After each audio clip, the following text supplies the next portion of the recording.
So today I'm thinking about water in our climate friendly garden. Now, we live in Scotland and we often think it rains a lot. However, we are seeing more and more heavier rainfalls, and this is often leading to localised flooding. Conversely, in the summer, we're seeing much longer periods when we don't get any rain at all, and yet we're having very high temperatures.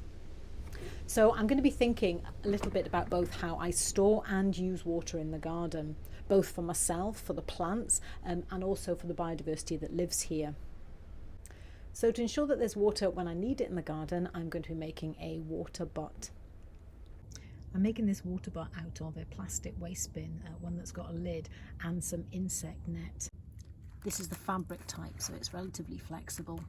And we've drilled some holes in the top of the lid. If we turn this upside down, it then provides a nice dish for the rainwater to be collected in. To make sure my mesh cover is the right size, I'm measuring across the top of my bin and lid, going underneath the handle at each side and adding about 4 centimetres on. So next I'm cutting a circle out of my mesh, using the lid as a guide. I'm just going to fold the edge over by about 4 centimetres and stitch it loosely in place around the edge. This will form a channel for me to put the elastic cord through. And that's really just to keep both the insects and the leaves out of it. So it means that my water stays nice and clean inside. And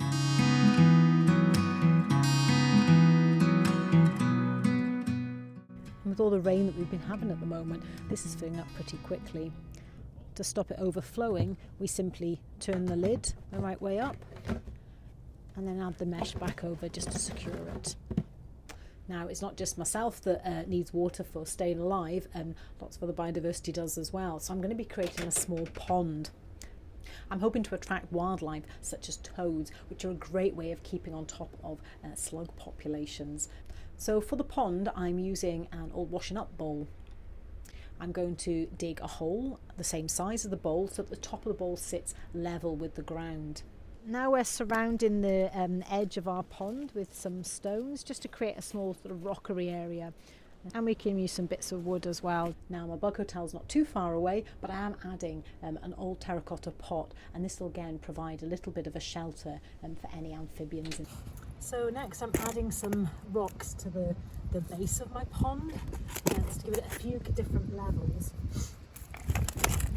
And I want to make a way for amphibians to get back into the pond as well. I'm going to put a little bit of gravel on the base as well. Now I'm filling my pond up with some rainwater that I've collected. And lastly I'm adding in my pond plant. And this is one which is suitable for shallow depths.